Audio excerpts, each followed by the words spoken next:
Hi విని మనం food news పేపర్లో అసలు ప్యాక్ చేయకూడదు. దానికి ప్రత్యక్ష ఉదాహరణ చూసారండి. ఆయిలీ ఫుడ్ ఇలా న్యూస్ పేపర్లో ప్యాక్ చేసినట్లయితే ఏమవుతుంది, ఆయిల్ అంతా ఈ పేపర్ పీలుస్తుంది. ఈ హాట్ ఫుడ్ని పేపర్లో పెట్టి ప్యాక్ చేసేస్తూ ఉంటారు, చీప్.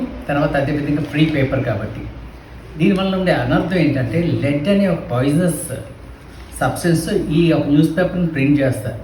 సో అది మన ఫుడ్లోకి అబ్జర్వ్ అవుతుంది, మన ఫుడ్ చైన్లో కలుస్తుంది, మనకి హెల్త్ పాడవుతుంది. సో ఇంత డేంజరస్గా ఉండే పేపర్ గురించి మనం ఎన్నో వీడియోస్ చేసాం, ఎంతో అవేర్నెస్ చేసాం.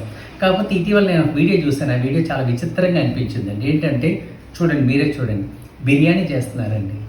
బిర్యానీ చేసిన తర్వాత దమ్ పెట్టడం కోసం ఒక న్యూస్ పేపర్ స్ప్రెడ్ చేసి దాని మీద వాటర్ ఏదో స్ప్రింకిల్ చేసి పైన బొగ్గులతో దమ్ పెట్టారు. అంటే కింద నుంచి వేడి, పైనుంచి వేడి. ఈ పేపర్ మీద ఉండే లెడ్ అంతా కరిగి అవుతుందండి. అసలే వాటర్ వేపర్ వాటర్తో మిక్స్ అవ్వి కింద మన బిర్యానీ రైస్లోకి మిక్స్ అవుతుంది. ఏ బిర్యానీ అనాలండి, లెడ్ అనాలా, చికెన్ బిర్యానీ అనాలా?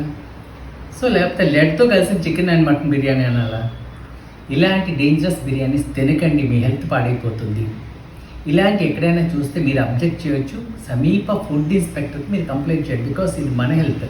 ఎంత సంపాదిస్తే ఏం సుఖమండి, సంపాదించిందంతా తీసుకెళ్ళి హాస్పిటల్లో బిల్స్ కింద పే చేసి డబ్బులు పోగొట్టుకొని ఆరోగ్యం పోగొట్టుకొని ఇలాంటి బిర్యానీస్ తినాలా వద్దా మీరు డిసైడ్ చేయండి. ఇలాంటి బిర్యానీస్ మీకు కనిపిస్తే మీరు దాన్ని అబ్జెక్ట్ చేసే హక్కు ఉంది. అదేవిధంగా సమీప ఫుడ్ ఇన్స్పెక్టర్ కంప్లైంట్ చేసే హక్కు ఉంది. మీ ఒపీనియన్స్ అండ్ మీ కమెంట్స్ కూడా చాలా ఇంపార్టెంట్ ఈ వీడియో. Thank you.